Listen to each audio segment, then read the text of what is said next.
You need to figure out who you are. What is your soul's purpose in life? Like, why are you here? I feel like I finally got to the root of my attachment issue. What I've learned is that I've struggled to maintain a job because I'm not meant to work a traditional 9 to 5. What am I doing? Celibate queen now. What the hell? If I spent the rest of my life single, I would be completely at peace with that.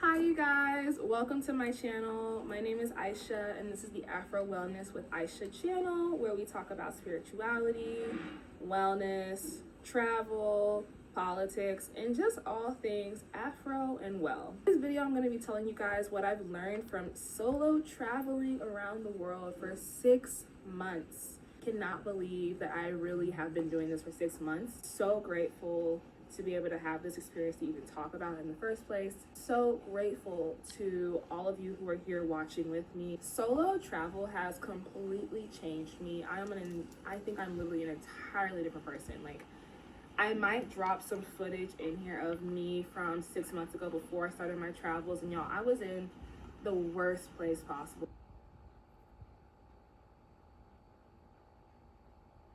I was in a really dark place. I honestly, if that woman was here today, I would not be able to even recognize her. Like, I'm such a different person now. I've completely overhauled my entire lifestyle. My goals and ambitions are totally different now. I just have a whole new way of seeing the world and myself. The first thing that I've learned from 6 months of solo travel is a lot of things regarding my relationship to myself. The nature of being alone, essentially, on a lot of my travels. And I haven't been alone the entire time. Like, I've had different, like right now, like I have, friends with me. But for the vast majority of my time traveling, I've been on my own. So I'm to myself, of time spent just with me. Naturally, I've learned a lot about my self-relationship. One of the things that I've learned the most about is my own attachment style. I try to be intentional about journaling and really getting my subconscious mind onto paper so that I can really look at it and like consciously understand it a little bit better. And I was someone who was very anxiously attached. If you don't know what that is, there's tons of videos on here that talk about attachment theory. Essentially, the anxiously attached person come off like clingy, or just in general be someone who's constantly in fear of their relationships, essentially leaving them or abandoning them in some way, sense, or form.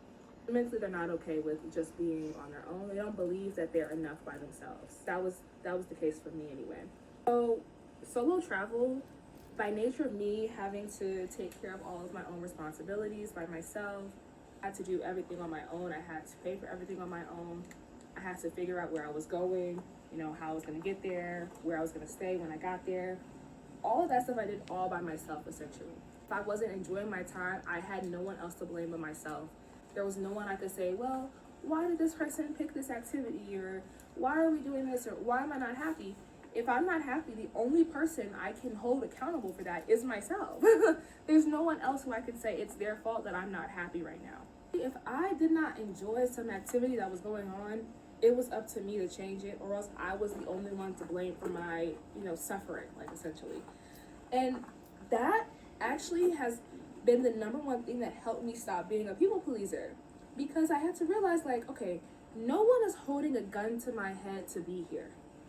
So if I'm still here, it's on me. And if I'm not happy, I have to change that. I mean, a few months ago, I would never be able to, like, just get up and leave out of an event, like, at the very beginning, because I just don't want to do it. I don't want to be there that day. Like, now, if I walk in and even the vibes are off, I will just get up and leave. Literally, an example, right? I went to get my hair done somewhere, and I was in one shop, and there was another shop across the aisle. I was sitting in a line. There were like 4 people ahead of me waiting to get their hair done. It was a walk-in appointment. Had me from 6 months ago been in that situation, she would have just stayed there, waited out, been unhappy, and probably stayed there until 7, 8 p.m. waiting to get her hair done. Meanwhile, the shop across the way is literally completely empty, and you like the way the girl's doing her hair even more. What I did, which I'm really proud of, was I actually got up and just left. I left, and I went across the shop, and I told them, hey, no offense to you, that shop is empty. You've got a long line. I'm going to go over there. And to you guys, it might sound really simple, but for someone like me, I would never leave anything. This is a little embarrassing, but I've never left a relationship. Hey, I'm admitting it. I'm the one that always gets broken up with. It doesn't matter if the relationship is literally terrible. I would never leave it because for a lot of reasons, I just couldn't. Like, I really could not just say, like, oh, this is not working for me. I think I should leave. Today, I'm like, wow, I can't believe I spent so many years of my life being dictated by something as simple as not wanting to disappoint somebody else, essentially. I had a lot of time for introspection. I had a lot of time to just really become comfortable being alone. And things like that situation I just told you about, they helped me learn to trust myself. That's a really big part of why so many people, attachment issues, is that they don't fundamentally trust themselves, and they don't trust their ability to take care of themselves and be good to themselves. Situations like that help build a sense of like, okay, I know that I'm doing the best that I can for myself, and that makes it easier to be alone. You're like, I don't have a problem being alone because I know that I'm going to take good care of myself. From that, I've also become really, really comfortable being single. Like, I don't feel this need, this hole inside of me that's seeking a relationship, some sort of romantic partnership. Like, I don't need that anymore. I discovered that I think I actually just want to be celibate as well, because I've realized that a lot of my past sexual activity was another form of people pleasing, in a sense. Like, I was doing it to try to keep people with me or to demonstrate my value or my worth to other people. And now I just don't feel the need to do that. Like, I think that, number one, I don't need a relationship, so I don't need someone to be with me.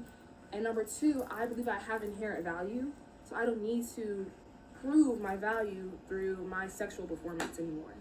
And that has been really amazing. I'm so excited now to live my life knowing that I won't have to please people in this way. I can just be myself, and I can just live my life for myself. All right, I had to change, the lighting changed up on me.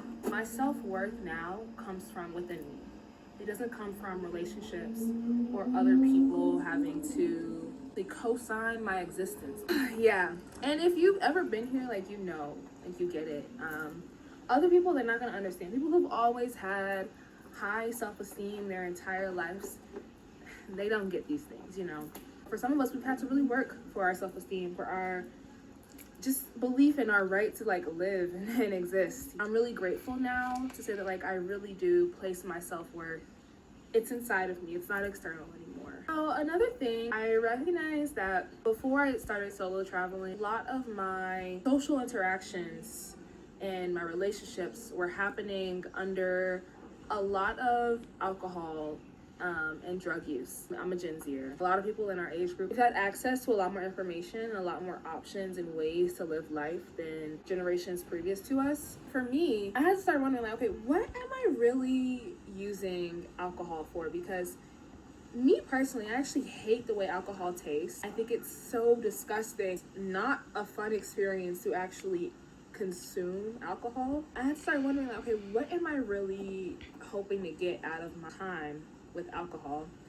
And I realized that a lot of it was social lubricant, yes, but also a way to kind of ease my social anxiety. I think one of the reasons that I had so much social anxiety is because I was a people pleaser. It's because I knew that every time I was going out into the world, and also being autistic, right? Like, there's a lot of pressure to mask, right? To try to appear normal, neurotypical. And so alcohol was helping me, in a sense, mask better, pretend to be like everyone else around me better. And I was doing that because I wanted to people please. I wanted people to not see me in a negative light, or, you know, whatever. I decided when I started solo traveling that I wanted to do this sober.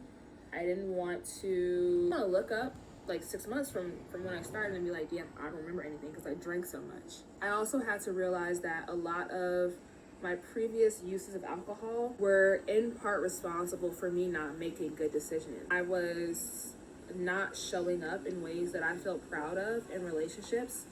And a lot of that was because of alcohol use. Like I was always drinking, or I was always under the influence of some substance. So traveling gave me an opportunity to kind of experiment with soberhood, in addition to celibacy. And so I'm really grateful for that. So I actually found that I enjoy life a lot more actually without alcohol involved. Because also I learned that I am not the club girly. Like I mean, I'll go to the club. I don't mind going to the club. But it's not my favorite place to be in the world. That's really the only instance where I feel like, I guess, a lot of pressure to drink alcohol. And even now, like, I took a little break from my sobriety to see how I feel drinking in a social setting again. It was okay, but I think I could have had just as much fun sober, because I have had good, fun times, you know, even going out to parties, etc., without drinking alcohol. So I've decided I kind of want to actually just incorporate that fully into my life and really just limit my alcohol consumption maybe to like twice a year at most.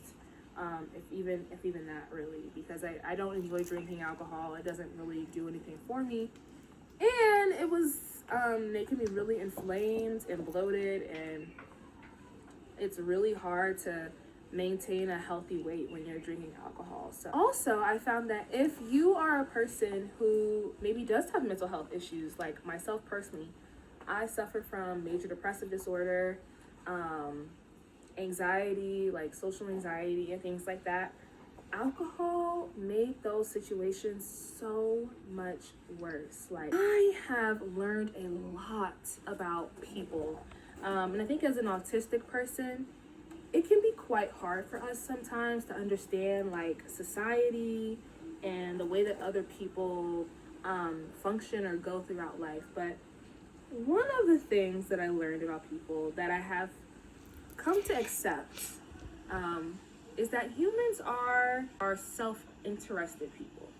I won't say that we're selfish, like inherently, but we are self-interested. And as someone who considers myself a leftist, right, and who, you know, believes in community and communal care, I think that it's been interesting to kind of come to the realization that fundamentally most humans are primarily concerned with themselves, with their own survival, and their own happiness or well-being or whatever. That has actually been really helpful for me, because it's made my social anxiety go down a lot, just realizing that people are so wrapped up in their own minds, in their own thought processes, etc., whatever. They're not thinking about me. Like, and that's neither good nor bad, because in the same time, it's like people are thinking about me, so I have to think about myself. Like, I can't expect someone else to protect me or to have my best interests at heart. The only person in this world who's going to have my best interest as their primary interest is myself. Accepting that has actually made life a lot easier for me in a lot of ways. I think that's honestly to say that I don't think humans are bad. I think that's just a neutral thing. I think humans are inherently just neutral in that sense. I've also had to confront a lot of my personal challenges.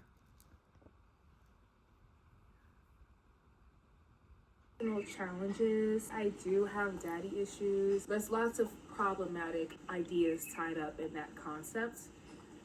But for me personally, like I have a father wound, if you will. It's something that I've decided that I want to really work on and get to the bottom of, and realize that I have the responsibility to heal that father wound, even if I'm not the reason that it's there. One of the ways that I've been working on my father wound is through reparenting myself. And while I cannot necessarily be the masculine figure in my life, it's something that I used to try to do.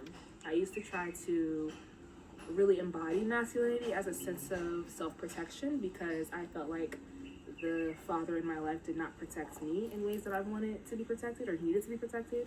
And I found that that was not actually an effective means of healing that, because the wound just kind of got buried and covered, and I just put on this shell but I didn't really start to dress it properly and wrap it up and do things that it needed. Returning to my own femininity has actually been really helpful in a really strange, I don't actually know the full mechanism behind why this has been helpful, but it has.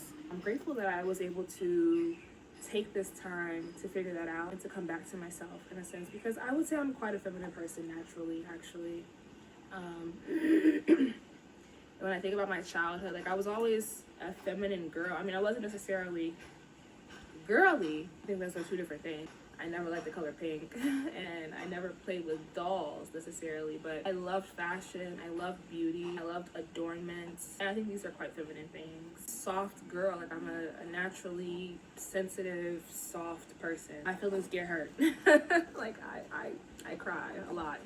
I am caring, I care a lot about people. Okay.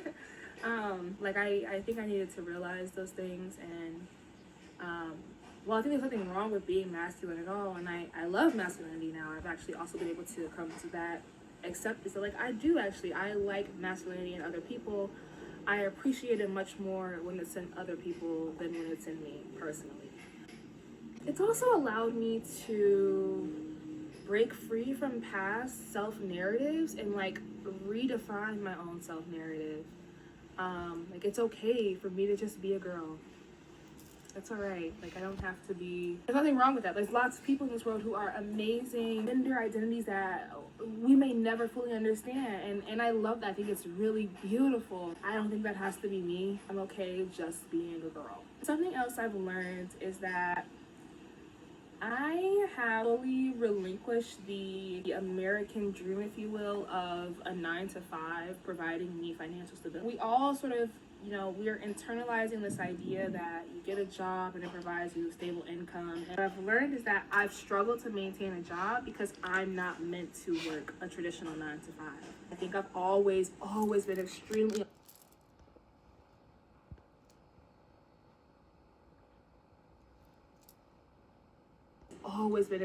entrepreneurial my entire life. I've always been interested in entrepreneurship.